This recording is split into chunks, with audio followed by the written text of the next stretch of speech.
আপনার নাম কি? হাবলু হাবলু। স্যার আমি কি ভিতরে আসবো? শুনেন, এত অনুমতি নেওয়ার প্রয়োজন নাই। টুপুস করে ভিতরে ঢুকে পড়েন। ধন্যবাদ স্যার, তবে বসার আগে একটা কথা বলি। কি কথা বলবেন? স্যার চাকরিটা যদি না দেন তাহলে কি আমি চেয়ারটা নিয়ে যেতে পারবো? কি আজব কথা! চেয়ার নিয়ে যাবেন কিসের লেগে? চেয়ারটা খুব সুন্দর তো, চাকরিটা যদি না হয় তাহলে স্মৃতি হিসাবে রেখে দেবো। শুনেন, আমার সাথে কিন্তু আউল ফাউল কথা বলবেন না। ভাইভা দিতে এসেছেন, ভাইভা দেন। আপনার নাম কি? হাবলু হাবলু। পুরা নাম কি?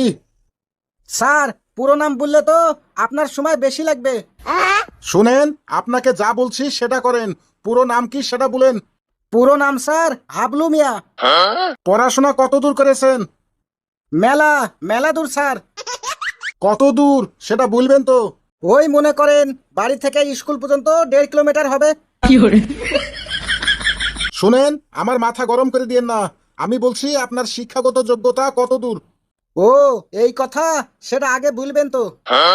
আমার শিক্ষাগত যোগ্যতা MA BT। MA BT?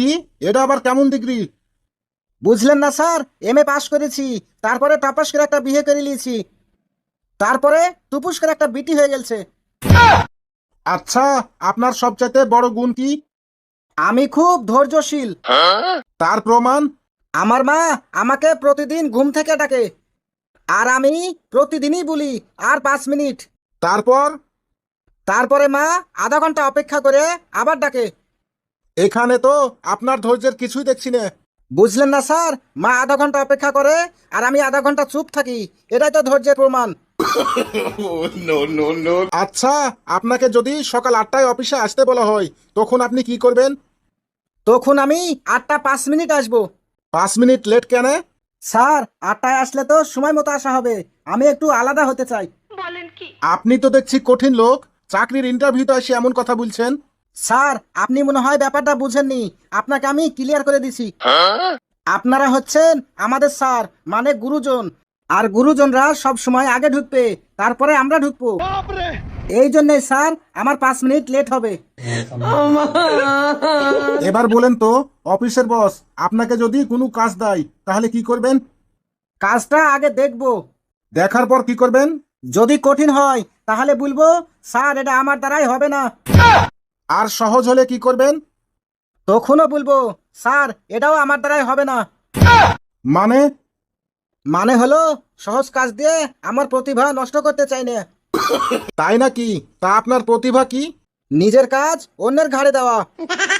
শেষ প্রশ্ন, আপনি কি মনে করেন আপনাকে এই চাকরি দেওয়া উচিত? অবশ্যই স্যার, এই চাকরিটা আমাকে দেওয়া উচিত। কি কারণে আপনাকে এই চাকরি দিব আমি? কারণ আমি খুব সৎ এবং মিথ্যা বলা পছন্দ করি না।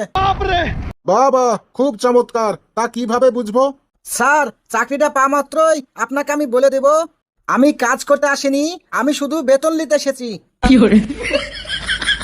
বের হন, তাড়াতাড়ি বের হন।